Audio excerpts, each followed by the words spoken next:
মক্কার 13 বছর জীবনে দ্বীনের দাওয়াতের কারণে আল্লাহর প্রিয় নবীর উপর, প্রিয় নবীর সাহাবীর উপর এমন কোনো জুলুম নির্যাতন নাই যা আমার নবী এবং আমার নবীর সাহাবীদের উপর তারা করে নাই। জুলুম করতে করতে 13টা বছর নবীজি, সাহাবী এবং নবীজি সহ্য করেছেন। জুলুমের মাত্রা যখন বেড়ে গেছে, তারা এমন সিদ্ধান্ত নিলেন যে নবীকে তারা হত্যা করে ফেলবে। তা আল্লাহ তাআলা হুকুম করলেন, নবী আপনি মক্কার জমিন ছেড়ে মদিনায় হিজরত করেন। তখন আল্লাহর প্রিয় নবী সাল্লাল্লাহু আলাইহি ওয়াসাল্লাম মদিনায় হিজরত করার জন্য নিয়ত করলেন। নবীজি সাল্লাল্লাহু আলাইহি ওয়াসাল্লাম যেই দিন মদিনা ছেড়ে চলে যাচ্ছেন, সেই দিন মদিনাকে কেন্দ্র করে নবীজি বলছেন, ইয়া মক্কা লাউলা আখরাজতানি কওমিকা, ও মক্কা তোমার সম্প্রদায় যদি আজকে আমাকে বের করে না দিত, অর্থাৎ তোমার সম্প্রদায় আমাকে হত্যা করার জন্য ষড়যন্ত্র করেছে, আমার সাহাবীদের উপর জুলুম নির্যাতনের মাত্রা বাড়িয়ে দিয়েছে, তারা যদি আজকে আমাদেরকে এই নির্যাতন না করতেন, তারা যদি আজকে আমাকে এইরকম কষ্ট না দিতেন, তাহলে আমি এই মক্কার জমিন ছেড়ে, আমার এই মাতৃভূমি ছেড়ে আমি কোনোদিন যাইতাম না। নবীজি বলছেন, ইয়া মক্কা লাউলা আখরাজতানি কওমিকা, তোমার সম্প্রদায় আমাকে বের করে দিয়েছে, তারা যদি বের করে না দিত, মা খরজতু আবাদা, আমি মুহাম্মদ আমার এই মাতৃভূমিতে সারা জীবন থেকে যেতাম। সুবহানাল্লাহ। তা আল্লাহ নবী, আল্লাহর পক্ষ থেকে আদেশ আসার পরে নবীজি মক্কার জমিন থেকে হিজরত করা শুরু করলেন। হিজরত করে নবীজির সাহাবী গেলেন, নবীজি গেলেন। নবীজি গিয়ে 1 বছর হয় নাই, বছর হতে না হতে মক্কার কাফের মুশরিকরা, পাপিষ্ঠরা আল্লাহর নবীকে হামলা করার জন্যে বারবার হুমকির বার্তা পাঠাচ্ছেন যে মদিনায় হামলা করা হবে, প্রিয় নবীর উপর, প্রিয় নবীর সাহাবীর উপর, তাদের কারণে মদিনায় হামলা করা হবে। একটা বছর যেতে না যেতে তারা হুমকির পর হুমকির বার্তা পাঠাচ্ছেন। এক পর্যায়ে তারা মদিনাকে হামলা করার জন্য সিদ্ধান্ত নিয়ে নিলেন মক্কার কাফেররা।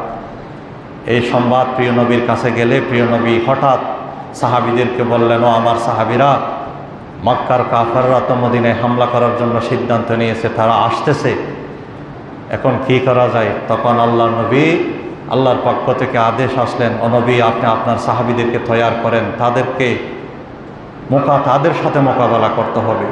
আত্মরক্ষামূলক জীবন বাঁচাবার জন্যে, মদিনাকে বাঁচাবার জন্যে তাদের সাথে মোকাবেলা করতে হবে। 313 জন সাহাবী নবীজি কুট করলেন, তৈয়ার করলেন। তাদেরকে নিয়ে, তাদেরকে প্রতিহত করার জন্য নবীজি মক্কার জমিন থেকে, মদিনার জমিন থেকে বের হয়ে বদরের প্রান্তে আসলেন। তারাও বদরের প্রান্তে আসলেন। এটা একটা কঠিন মোকাবেলা, কারণ মক্কার কাফেররা যাদেরকে মারার জন্য আসতেছেন তারা একই পরিবারের সন্তান, একই পরিবারের মানুষ। নবীর প্রেমে মগ্ন হওয়ার কারণে, নবীর প্রতি ঈমান আনার কারণে তারা আজ ভাই ভাইয়ের সাথে যুদ্ধ লাগবে, মোকাবেলা করবে। ভাই ভাইয়ের বিরুদ্ধে, বাবা সন্তানের বিরুদ্ধে, সন্তান বাবার বিরুদ্ধে, একই পরিবারের সদস্য। নবীজি কঠিন পেরেশানিতে পড়ে গেলেন। হায় আল্লাহ, আমার 313 জন সাহাবী, তাদের কোনো যুদ্ধের প্রস্তুতি নেই, তাদের কোনো যুদ্ধের কোনো অভিজ্ঞতা নেই, আর ওরা 1000-এর উপর বাহিনী নিয়ে, সশস্ত্র সরঞ্জাম নিয়ে, সরসামান নিয়ে মদিনাতে আমার নবীর সাহাবী এবং নবীকে হামলা করার জন্য আসতেছিলেন। 313 জন সাহাবীকে নিয়ে নবীজি সাল্লাল্লাহু আলাইহি ওয়াসাল্লাম তৈয়ার করলেন। তাদের সামনে একটা সান্ত্বনামূলক ভাষণ দিলেন, যুদ্ধের প্রস্তুতিমূলক একটা ভাষণ দিচ্ছিলেন। ভাষণ দিতে গিয়ে নবীজি ভাষণ যখন শুরু করলেন, নবীজির ভাষণের ভিতর, বক্তব্যের ভিতর সাহাবীরা লক্ষ্য করলেন যে নবীজির কথার ভিতর, ভাষণের ভিতর পেরেশানি লুকিয়ে আছে। কারণ নবীজি চিন্তা করতেছে, আমার এই নতুন নতুন সাহাবী, তাদের কোনো জেহাদের অভিজ্ঞতা নাই, তারা কিভাবে গিয়ে তাদের সাথে জেহাদ করবে, না জানি জেহাদের ময়দান থেকে নাকি ভাগিয়ে আসে, কারণ তারা সবাই পরিবারের সদস্য, কে কার বিরুদ্ধে তলোয়ার নেবে।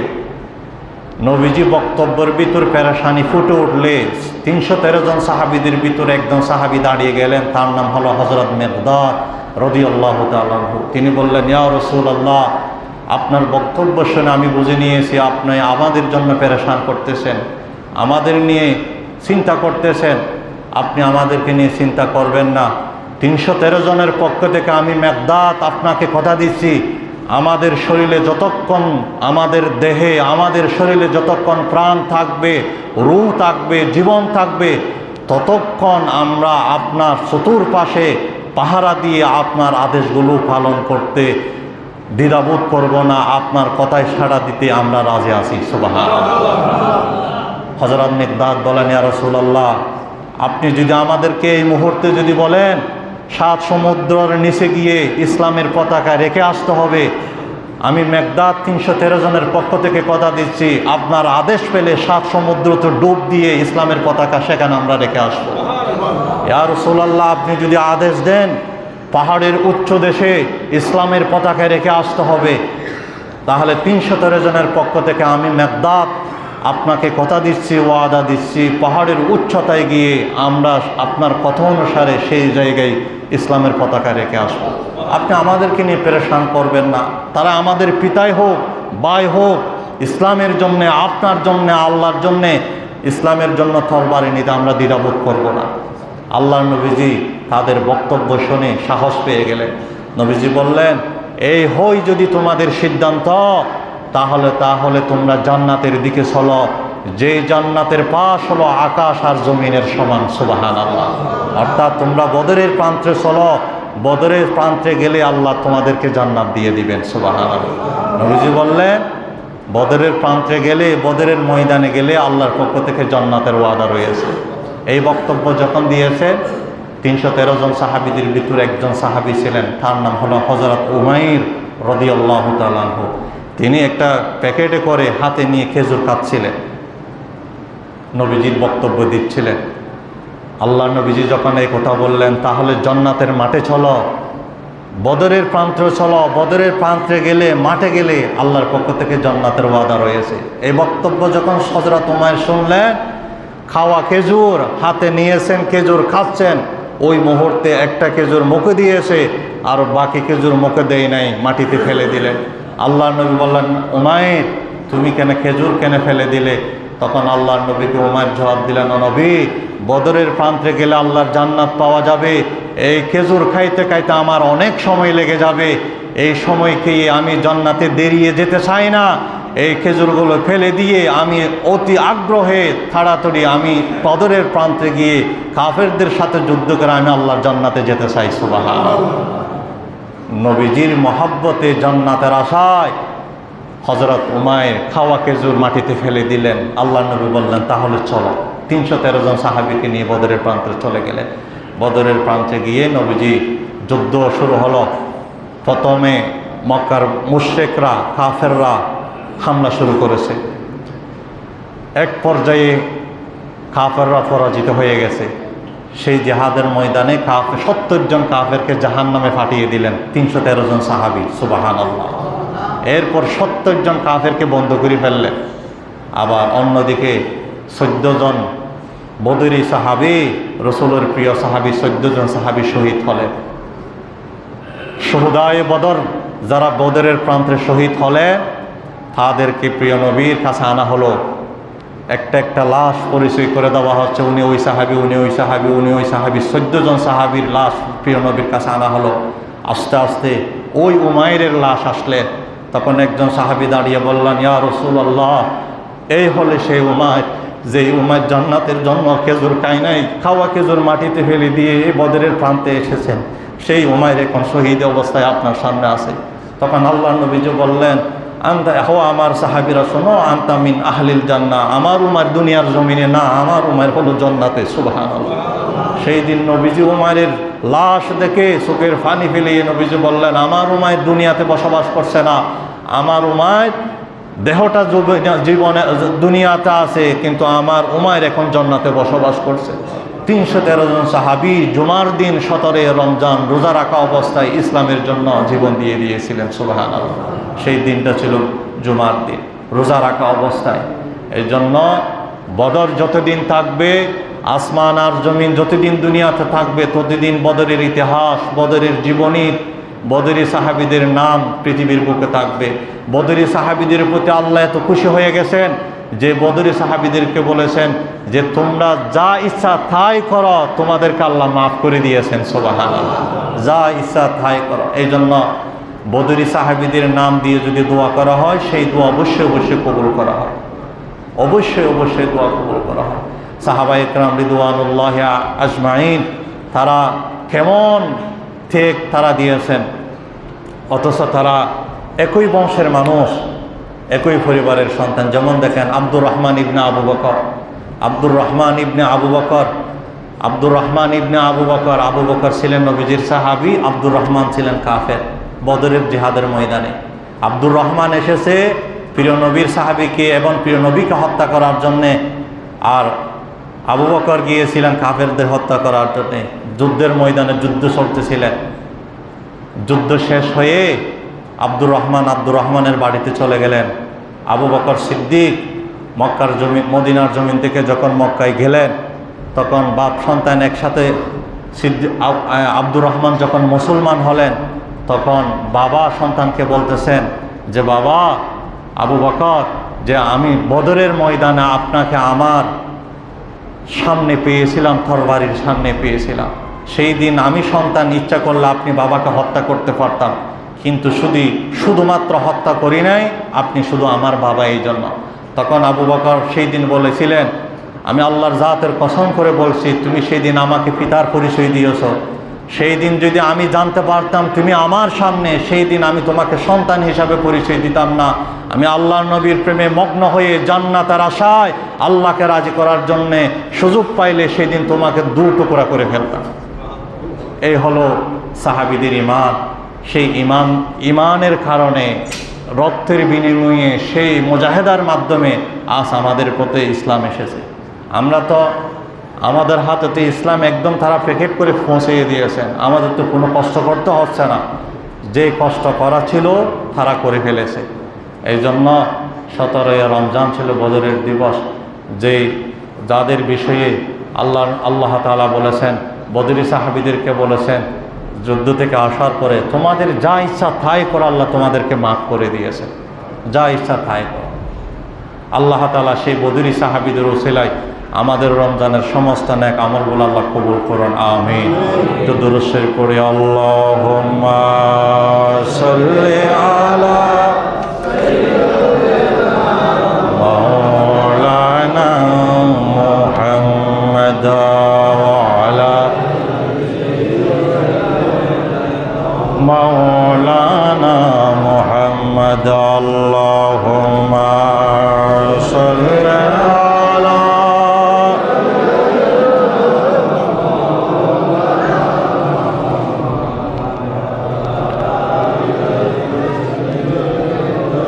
মাওলানা মুহাম্মদ। সম্মানিত মুসল্লি সাহাবান, আজকের জুমার আলোচনাতে আরেকটা বিষয় হলো রমজানের শেষ দশকে গুরুত্বপূর্ণ আমল, সেটা হলো এতেকাফ।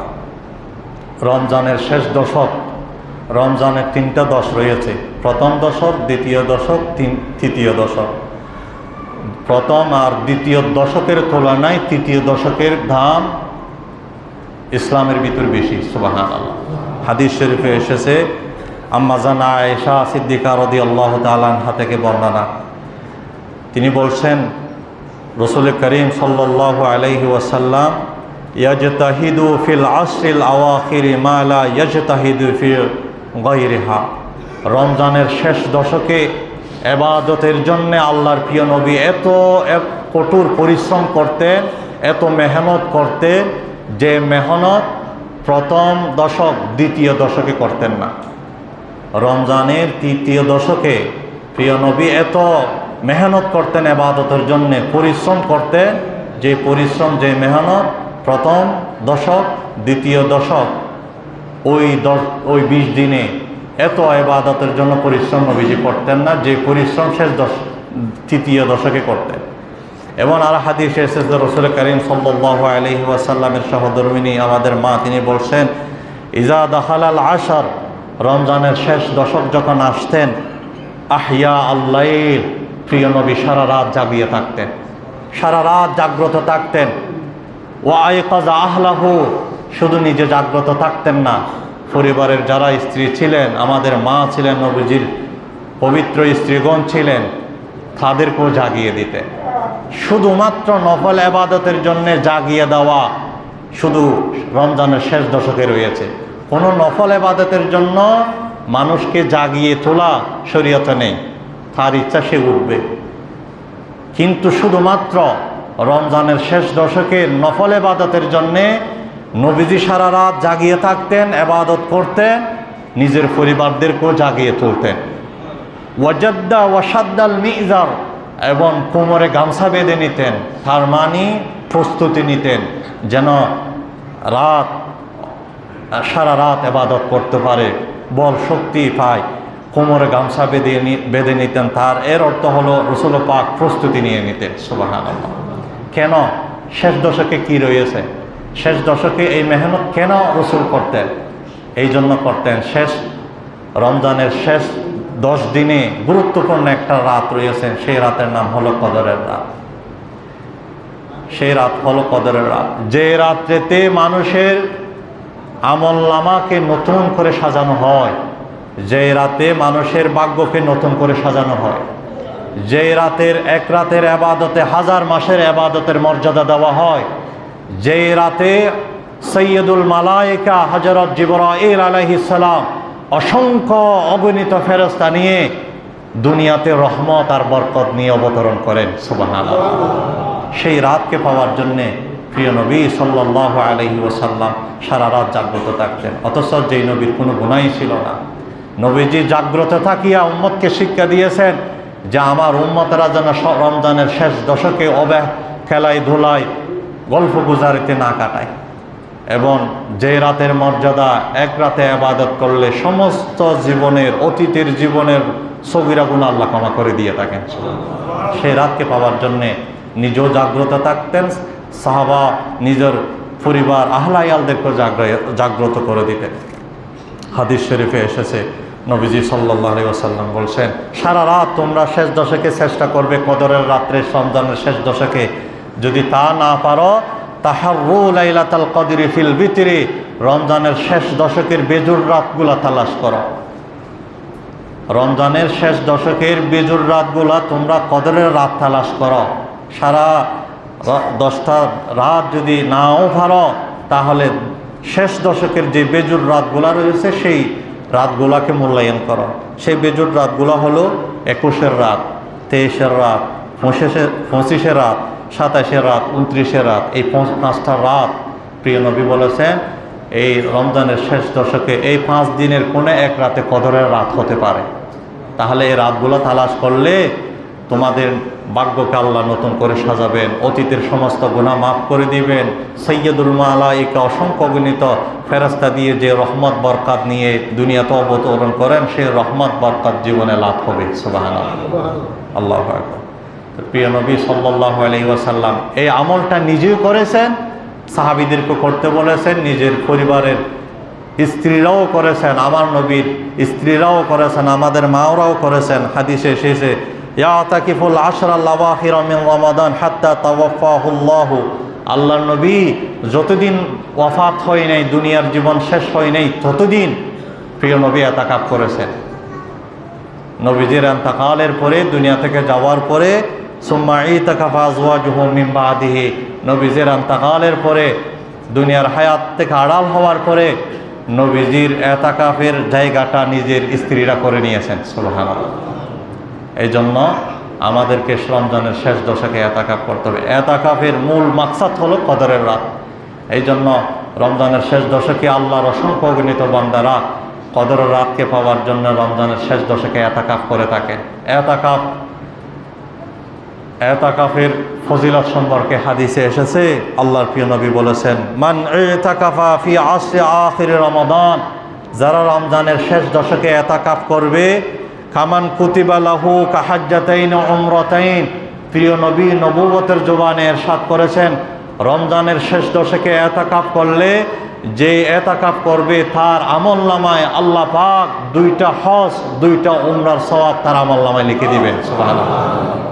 কাহাজ্জাতাইনি ওয়া উমরাতাইন, 2টা কবুল হওয়া হজ, 2টা কবুল হওয়া উমরার সওয়াব যে এই রমজানের শেষ দশকে এতাকাফ করবে তার আমলনামায় দেওয়া হবে। তো এই সুবর্ণ সুযোগ প্রতি মাসে নেই, শুধু রমজানেই আছে। এই জন্য অবহেলায় যেন আমাদের সময়টা না যায়। এখন থেকে নিয়ত করেন, একজন দুইজন ন, 10, 15, 20 জন যে পারেন এতাকাফ, যে যেখানে পারেন এতাকাফের জন্য নিয়ত করেন। এই ছোট্ট 10 দিনের আমল আপনাকে 2টা হজের 2টা উমরার মর্যাদা সওয়াব আপনার আমলনামায় উঠে যাবে। সুবহানাল্লাহ। এরপর আল্লাহর প্রিয় নবী সাল্লাল্লাহু আলাইহি ওয়াসাল্লাম আরেকটা হাদিসের মধ্যে বলেছেন যে মান ইউতাকাফা ইয়াওমান ইবতিগা ওয়াজহিল্লাহ, যারা শুধুমাত্র একদিন আল্লাহর জন্য এতাকাফ করবে, আল্লাহকে খুশি করার জন্যে, জাআলাল্লাহু বাইনাহু বাইনান নার সালাসা খানাদিক, তার কাছ থেকে জাহান্নামের আগুনকে 3 খন্দক সরাইয়া দিবেন। এক খন্দকের পরিমাণ হলো আবআদা মিম্মা বাইনাল খাফিকাইন, এক খন্দকের পরিমাণ হলো আসমান আর জমিনের যে দূরত্ব, এটা হলো এক খন্দক। এইরকম কেউ যদি একদিন আল্লাহর জন্য এতাকাফ করে, আসমান আর জমিনের মতো এইরকম দূরত্ব, 3 দূরত্ব তার থেকে জাহান্নামের আগুনকে দূরে সরাইয়া দিবেন। সুবহানাল্লাহ, সুবহানাল্লাহ। এরপরে যারা এতাকাফ করবে তারা অবশ্যই কদরের রাত পেয়ে যাবে। যে রাতে ইবাদত করলে 1000 বছরের ইবাদতের সওয়াব আপনি পেয়ে যাবেন। এই জন্য এখন থেকে এতাকাফের নিয়ত করেন। যারা এতাকাফ করবেন, আজকে হলো 18 রমজান, আগামীকাল 19 রমজান, এরপর 20 রমজান রবিবারে তাহলে সূর্য ডোবার আগে মসজিদে চলে আসবেন। এসে আল্লাহর জন্যে এতাকাফ করবেন। আল্লাহর জন্য এতাকাফ হলে যে ফজিলতের কথা বর্ণনা করা হয়েছে, সেই ফজিলত আল্লাহ তাআলা যে থাকবে আল্লাহ তাআলা তাকে দান করবেন। আল্লাহ তাআলা আমাদেরকে এতাকাফ করার তৌফিক দান করুন। এতাকাফের গুরুত্ব ফজিলত অন্তরে রেখে আল্লাহর জন্য ইবাদত বندگی করে কদরের রাতকে আল্লাহ যেন আমাদের কপালে দেয়, সেই তৌফিক, সেই দয়া আল্লাহ আমাদের জীবনে দান করুক। বলুন আমিন। ওয়া আখির দাওয়ানা আনিল